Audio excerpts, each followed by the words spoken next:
Hoje eu quero falar um pouquinho mais para você sobre estratégias para produtos e serviços de desejo e necessidade.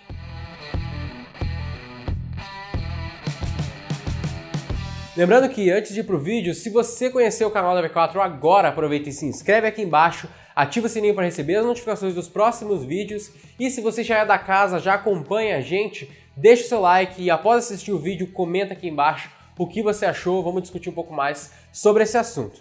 Agora, vamos pro vídeo.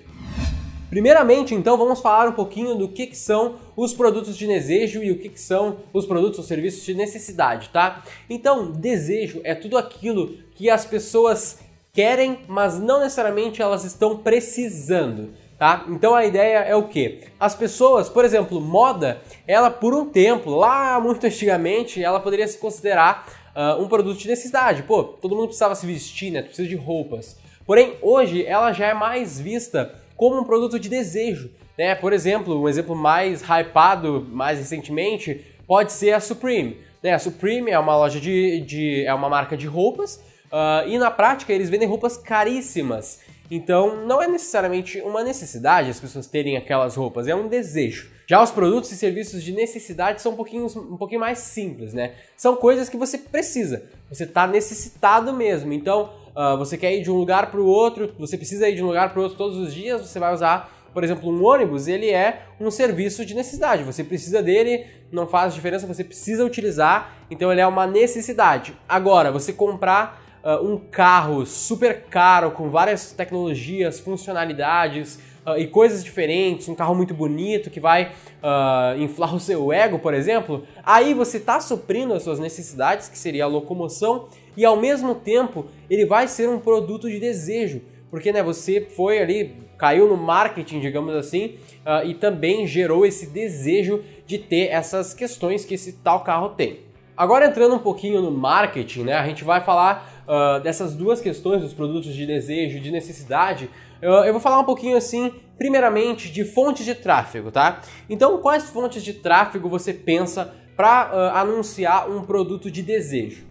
Obviamente, se as pessoas não estão buscando, se você conhece um pouquinho de marketing, você vai vir em mente, por exemplo, o Facebook, o Instagram, o YouTube, por exemplo, ou até um display do Google, né?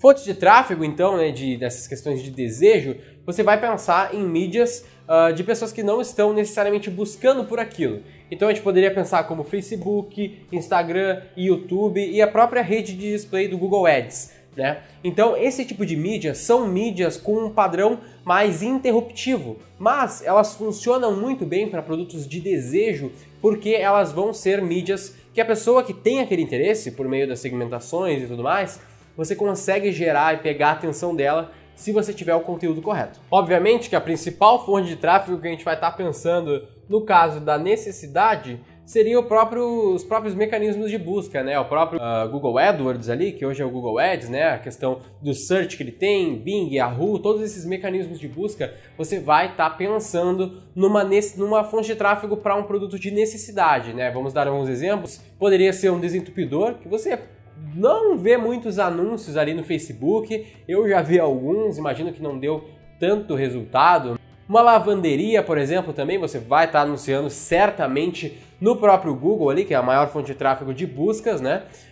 E até talvez no YouTube, porque o YouTube também tem a questão do search, né? Então aqui talvez o próprio YouTube também volte a entrar aqui.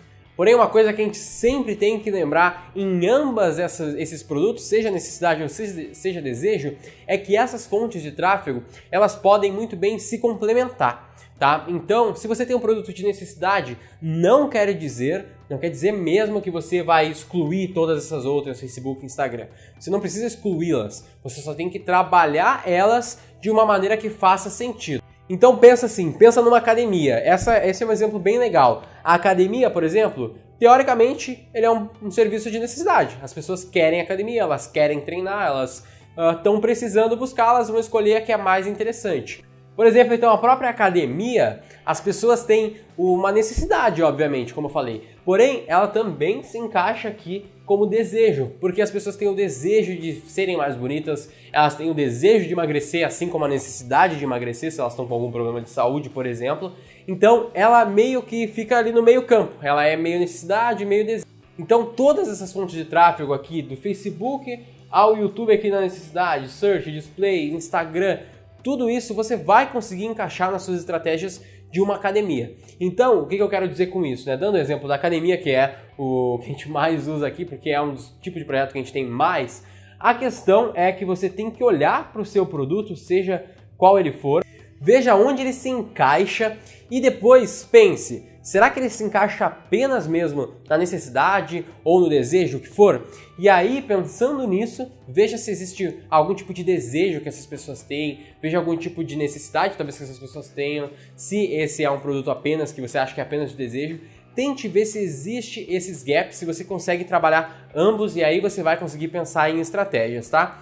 Dando um exemplo um pouquinho mais prático. Você tem lá uma lavanderia, você está usando o search do Google para fazer aí as suas buscas, gerar os seus interessados no seu produto, mas você poderia utilizar o Facebook, o display do Google como uma fonte de tráfego de remarketing, por exemplo. Todas as pessoas que acessaram o meu site, eu boto lá no Facebook para fazer um remarketing para elas. Então eu não estou buscando as pessoas no Facebook, porque provavelmente elas não estão buscando por lavanderia no momento que elas estão mexendo no Facebook. Porém, eu posso pegá-las de novo e tentar fazer elas continuarem vindo na minha lavanderia pelo Facebook. Aí talvez seja uma coisa legal, porque ela já te conhece, já conhece sua marca, já foi, já utilizou, entendeu? Então, é essas coisas que você vai ter que estar pensando na hora de buscar as suas fontes de tráfego. E uma outra coisa que eu quero falar aqui é que, mesmo em desejo como em necessidade, existe uma coisa que ambos podem se beneficiar. Então as coisas que ambos os produtos ou serviços se beneficiam é do medo e da escassez. O medo e a escassez são um tipo de argumento muito forte. A gente já falou aqui lá daquele exemplo da W12, dos 4 motivos e tudo mais.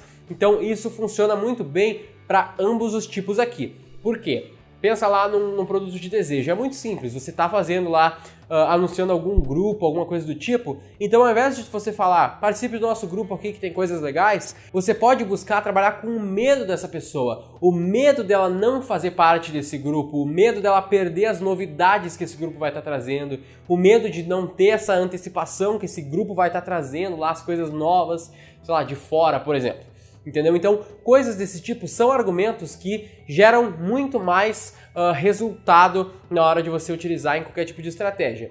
Por que disso? A gente sabe que o medo funciona muito melhor porque o nosso cérebro, desde sempre, por conta da história do ser humano, a gente sempre tende a focar muito mais no medo, nas coisas que são perigosas, né? Nas coisas que nos trazem um problema ou fazem a gente perder algo. Então a gente foca muito mais nisso do que a gente foca na transformação, na coisa boa, na parte legal. Então esse argumento é sempre bom de você testar e ver se encaixa aí no seu produto, se ele for de desejo. Porém, se ele for de necessidade, a mesma coisa se encaixa. Às vezes é um pouquinho mais difícil de pensar, mas pra gente fugir um pouquinho desse exemplo de academia que eu dei, vamos pensar lá nas mulheres. A gente sabe que as mulheres ali, pelo menos anualmente, elas têm que estar fazendo exames para saber se elas não estão com câncer de mama, que a gente sabe que é um problema muito comum.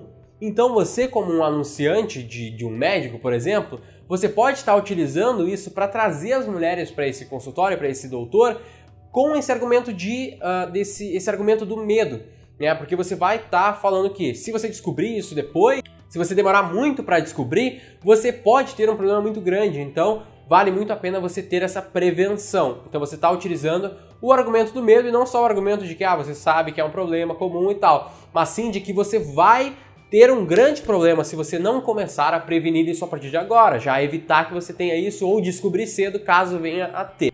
E outra questão que, como eu falei aqui, escrevi aqui embaixo, é muito importante você utilizar, se for possível, claro, é a escassez, tá? Então a ideia da escassez é muito interessante que, dando o exemplo lá do grupo, de novo, o grupo, geralmente eles são limitados, né? Eles vão estar por tempo limitado disponível, eles vão ter X vagas restantes. Então esse argumento a gente sabe que é muito forte para a gente fazer a pessoa tomar essa decisão, tá? E tempo pode ser tanto o tempo seu, né, de tipo, eu tenho esse grupo para te oferecer por tempo limitado, ou no caso da necessidade, você tem que fazer isso rápido porque lá na frente isso pode ser, sei lá, tempo de vida que você pode estar perdendo. Isso é um argumento forte, usa o medo e usa mais ou menos a escassez também.